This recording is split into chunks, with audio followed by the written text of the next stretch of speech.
So every so often when I'm browsing message boards or the action figure subreddit, I'll come across somebody who is posting pictures of their Bionicles or Hero Factory figures or some other buildable type of figure, even like Gundam Model Kits, for example. And there's inevitably some argument over whether or not buildable figures should be considered action figures. These types of figures fall into a very gray area, and I really don't know if there is a yes or no answer to this question, but I'm going to dive into some of the reasons why things like Bionicle sets should or shouldn't be considered action figures. For the sake of brevity, I'm going to focus pretty exclusively on Bionicle. However, pretty much everything I'm saying can be applied to other buildable figures, such as Hero Factory, those Lego Star Wars figures that were made a couple years back, Constraction sets in general. For those of you who aren't familiar with Constraction sets or that term, basically Bionicles, Hero Factory, those Star Wars figures from a couple years back. There was some Lego Knights line, I think, that were Constraction sets. I'll include some pictures of this stuff, and obviously I'll be showing Bionicles in the video, since I actually own a few, and you get the general idea. Anyways, I'm not really going to be covering Gundam Model Kits because I feel they're a little different, and they probably deserve a video of their own. But anyways, before I jump into the video, I just wanted to quickly plug the Collectors Headquarters website. If you go to the description below, you will find a link to the site. If you enjoy content like this, you can find blog posts covering similar topics on the site. This video is actually based on a post on the site, so if you're more of a reader and you like to read instead of watching videos, I'll include a direct link to the post down in the description. Also, real quick before I jump into the video here, I just wanted to say that I may be changing the name of this channel in the near future. I'm going to include the reasons why I might be changing the name in a comment that I will pin down in the comment section, so if you care, you can read through the comment, and yeah, I'll give the reasons why the name of this channel might be changing. But anyways, let's jump into this. So I think really in order to determine if Bionicles and other types of Constraction sets should be considered action figures, we need to first define what action figures are. So what defines an action figure?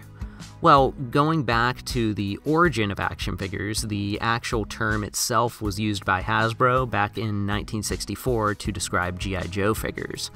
Hasbro needed to market what were essentially dolls to boys, and the term doll being attached to these figures might have been bad from a marketing standpoint, since dolls were toys for girls. They were associated with girls. Boys probably wouldn't want to buy something that was labeled a doll.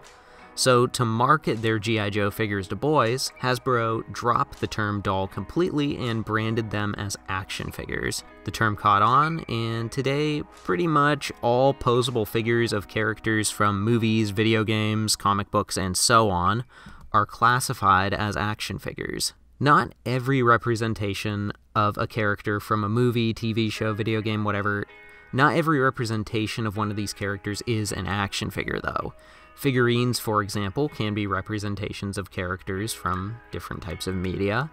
However, when it comes to figurines, they have no articulation. They lack the capability to move, and therefore can't do any type of action. You just kind of put them on display and that's all they do. So they're not considered to be action figures due to the lack of articulation, and really I haven't seen anybody try to make an argument that figurines should be considered action figures. So based on this, it seems like we can conclude that action figures, for them to be considered action figures, must have points of articulation.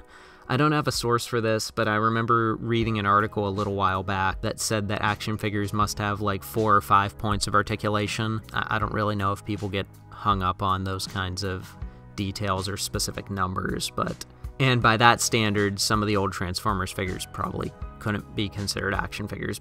But anyways, action figures have to have some kind of articulation and be posable in some way or another. So with that being said, would that mean that Barbie dolls could be called action figures. Now, most action figure enthusiasts would probably say no, but in all seriousness, there really aren't any significant differences between Barbie dolls and your just typical Star Wars figures, just from a purely just functional standpoint. There really isn't much different. However, like I said, most action figure enthusiasts are going to say Barbie dolls are not action figures. I would say that for me, they shouldn't be considered action figures, but it really is pretty subjective. I don't think there is a answer to that question. But the point of this brief little search of mine to find out like what defines an action figure isn't so much to come up with an exact answer, because I think that's pretty difficult to do.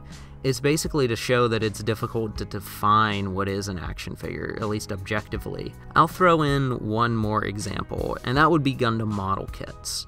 So when fully assembled, these model kits can easily be mistaken for traditional action figures, and from what I've seen, a lot of action figure enthusiasts do kind of seem to accept them as action figures. Some don't, but it seems like a lot of people do. So should they be classified as action figures? Again, I don't know. I don't think anybody really knows. So a lot like Gundam Model Kits, once assembled, many Bionicle figures, especially after 2002, have a lot in common with traditional action figures. I would argue that they have even more in common than Gundam Model Kits do. They can be posed, used to simulate combat, and other actions that are designed to utilize accessories such as projectiles and other weapons. Unlike Gundam Model Kits, Bionicles are pretty durable too, and you can do just about anything with a Bionicle that you can do with a Marvel Legends figure or a Transformers figure. I think the main difference between Bionicle and Gundam Model Kits is the overall look of the figures. Bionicle figures tend to look very skeletal and almost they look like something that is built, whereas when Gundam Model Kits are assembled, they look way more solid, a lot like a traditional action figure. So that could be part of the reason why Gundam Model Kits are more accepted, possibly. I don't know, but we need to address the elephant in the room, and that is the building aspect. So the most obvious difference between a Bionicle and a Transformers figure, Marvel figure, and just about every other action figure is the fact that Bionicles must be built. This is, of course, a major part of the user's experience when it comes to Bionicles and other LEGO products. And it's not a part of the experience when it comes to traditional action figures. Generally, for action figures, once the figure is unboxed, it can be played with, posed, displayed, yada yada yada. This isn't the case with Bionicle. A pile of parts must be assembled before anything can be done with it. And while it's true that some figures do require assembly, there's certain Marvel Legends figures will come with different parts of, like, I don't know, a bigger character, like Thanos, for example, and you'll assemble the figure. Even though that's the case, building those types of figures isn't a huge, important part of the experience and isn't really treated the same way that building a LEGO set is. That being said, once building is complete with Bionicles and other Constraction sets, they have a lot in common with traditional action figures. Definitely a lot more in common with them than typical LEGO city sets or Ninjago or, I don't know, some LEGO version of the Death Star. Bionicles, they definitely feel a lot more like action figures than those things do. For example, of course, after assembly, Bionicle sets can be posed, played with, displayed, much like you would any other action figure. So I've spent a decent amount of time talking about different ways to define an action figure. Let's focus on Bionicle a little bit, and how do you define Bionicles specifically? Are they action figures or aren't they? At the end of the day, I think it's pretty subjective. On one hand, Bionicles are more like model kits or traditional LEGO sets because of the building aspect. Bionicles also, like I mentioned earlier, look pretty different than standard action figures, being way more like skeletal and less solid looking. So, like, if you have a collection of Star Wars, Marvel, Overwatch, Bionicle, and Transformers figures, The Bionicle figures are going to stand out as the different ones, from a visual standpoint, of course. They just look different. All that said, all the functionality of your typical action figure is there with most Bionicle sets after they've been built. So what do you do with all of this? Well, at the end of the day, I think it's kind of all up to you. Some choose to categorize Bionicles as buildable figures, Constraction sets, or even buildable action figures, whereas others just say they're action figures. Some might say whether or not Bionicle sets are action figures depends on how you use them. When I was a kid, for example, I played with my Bionicles pretty much the same way I did with Transformers figures.